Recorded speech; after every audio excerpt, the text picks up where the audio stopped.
ದೇಶದಲ್ಲಿ ನಿರ್ಮಾಣವಾಗುತ್ತಿರುವ ನಿರೂಪಣೆಗಳ ಬಗ್ಗೆ ಜನರು ಜಾಗರೂಕರಾಗಿರಬೇಕು ಅಂತ ಹೇಳಿ ನಟ ಪ್ರಕಾಶ್ ರಾಜ್ ಹೇಳಿದ್ದಾರೆ. ಕೇರಳದ 28ನೇ ಅಂತಾರಾಷ್ಟ್ರೀಯ ಚಲನಚಿತ್ರೋತ್ಸವದಲ್ಲಿ ಮುಖ್ಯ ಅತಿಥಿಯಾಗಿದ್ದ ಪ್ರಕಾಶ್ ರಾಜ್ ಅವರು ಸಂಸತ್ತಿನ ಭದ್ರತಾ ಉಲ್ಲಂಘನೆಯ ಘಟನೆಯನ್ನ ಎತ್ತಿ ತೋರಿಸಿದರು. ನಮ್ಮ ಸುತ್ತಲೂ ನಿರ್ಮಿಸಲಾದ ರೀತಿಯ ನಿರೂಪಣೆಗಳು ನಮಗೆ ತಿಳಿದಿರುವುದರಿಂದ ನಾವು ಜಾಗರೂಕರಾಗಿರಬೇಕು.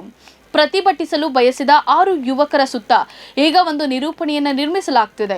ತಮ್ಮ ಟಿಆರ್ಪಿ ರೇಟಿಂಗ್ಗಾಗಿ ಬಾಂಬ್ ಹಿಡಿದು ಜೋಕರ್ಗಳಂತೆ ಜಗಳವಾಡುವ ಪತ್ರಕರ್ತರ ಗುಂಪು ನಮ್ಮಲ್ಲಿದೆ. ಆಡಳಿತ ಪಕ್ಷವನ್ನ ದೂಷಿಸುವ ವಿರೋಧ ಪಕ್ಷದ ನಿರೂಪಣೆ ನಮ್ಮಲ್ಲಿದೆ. ವಿರೋಧ ಪಕ್ಷದವರು ಯುವಕನ ಫೋಟೋವನ್ನ ಹಿಡಿದಿದ್ದಾರೆ ಅಂತ ಹೇಳಿ ಆಡಳಿತ ಪಕ್ಷದವರು ಹೇಳ್ತಿದ್ದಾರೆ. ಸಂಸತ್ತಿನ ಭದ್ರತೆ ಉಲ್ಲಂಘನೆ ಬಗ್ಗೆಯೂ ನಿರೂಪಣೆ ಇದೆ.